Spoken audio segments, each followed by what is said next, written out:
প্রিয়াঙ্কা টিব্রেওয়াল হাঁটাও জামুরিয়া বাঁচাও, এই শিরোনামে বিজেপির পক্ষ থেকে একটি পোস্টার জামুরিয়া এলাকার বিভিন্ন জায়গায় সাঁটানো হয়েছে। এছাড়াও জেলার সাধারণ সম্পাদক অপূর্ব হাজরার বিরুদ্ধেও এই পোস্টারে প্রচার করা হয়েছে। তাকে কয়লা চোর, বালি চোর বলে অভিহিত করা হয়েছে এবং তার থেকে জামুরিয়াকে দূরে রাখার আহ্বান জানানো হয়েছে। প্রিয়াঙ্কা টিব্রেওয়ালের মতো কোনো বহিরাগত পা থেকে জামুরিয়া থেকে মেনে নেওয়া হবে না বলে বিজেপির একাংশ দাবি করেন। তবে এই ঘটনার বিরোধীদের চক্রান্ত বলে বিজেপির একটি অংশ মনে করছে।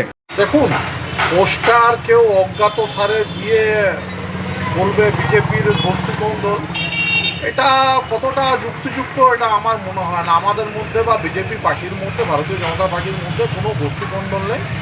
আমার মনে হয় এটা কোনো তৃতীয় শক্তি আছে যারা এগুলোকে বাজারে নতুনভাবে মশলা মাখিয়ে কিছুভাবে ছড়িয়ে আর কি নতুন কোনো ফায়দা লুটতে চাইছে। এর সঙ্গে আমাদের পার্টির কোনো সম্পর্ক নেই। এই যে প্রিয়াঙ্কা টিব্রেওয়াল যে দূর হাঁটাও, এটা ভয় কোথাও না কোথাও অপোজিশন খেয়ে আছে যে প্রিয়াঙ্কা টিব্রেওয়াল যদি এই বিধানসভাতে দাঁড়ায় তাহলে কোনো মতেই টিএমসি যে এরকমও হারবে আর ওরকম হারবে, তাহলে আরও ব্যবধান বেশি থাকবে। না, পোস্টারটা বিজেপি লোকে এটাকে কে বলছে? আপনি দেখেছেন কি? এটা অপোজিশনেরও হতে পারে। জামুরিয়া থেকে রজত কবি, স্ট্রিট ভয়েস ডিজিটাল।